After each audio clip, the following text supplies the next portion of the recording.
आज 15 अगस्त 2023 पूरा मुल्क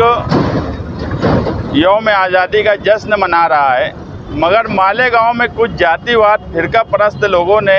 कल ऐलान किया कि भगवा झंडे के साथ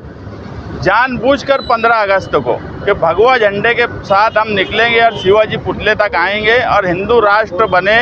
और इस तरह का हिंदुस्तान में पहला शंखनाद यानी बजाएंगे। इस तरह की बात बोलने वाले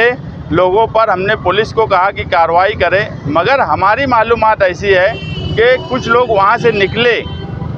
इस तरफ आने के लिए और हम जानबूझ के तिरंगा लेकर शिवाजी पुतले के पास आए कि उनका मुंह तोड़ जवाब हम तिरंगे की शक्ल में देंगे कि इस मुल्क में कोई एक कलर, वो कोई भी एक कलर हो, वो भगवा हो, हरा हो या कोई भी एक कलर हो, हम एक कलर के मुखालिफ है, हम तिरंगे के हिमायती है। इसलिए हम आज शिवाजी महाराज के पुतले के पास तिरंगा लेकर आए हैं। मगर मुझे बड़े अफसोस के साथ कहना पड़ रहा है कि अगर इस तरह की हरकत करने वाले लोग निकले वहाँ से तो पुलिस उनको रोक क्यों नहीं पा रही है, जबकि डिपार्टमेंट की तरफ से कल मुझे कहा गया कि उनका परमिशन रद्द कर दिया गया है और उनको नहीं निकलने दिया जाएगा। मगर मेरी मालूमात में वो लोग वहाँ से निकले,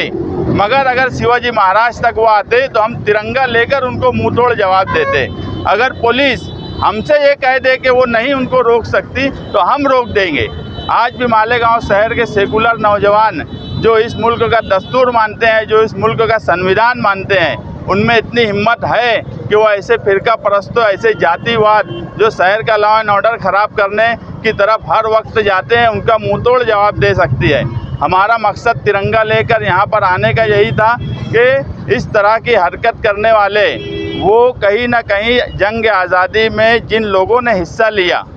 वो गांधी हो, भगत सिंह हो, मौलाना अब्दुल कलाम आज़ाद हो, मोहम्मद अली जौहर हो, अशफाक उल्लाह खान हो, इन सब की बेइज्जती करने का काम कर रहे हैं। और जिन लोगों ने हमारे मुल्क के लिए कुर्बानी दिया, उनकी बेइज्जती मालेगांव शहर कभी सहन नहीं करेगा। और इस शहर में इस तरह की हरकत करने वालों पर पुलिस को सख्त से सख्त कार्रवाई करना चाहिए। अगर वो लोग इस तरह से वहाँ से निकले हैं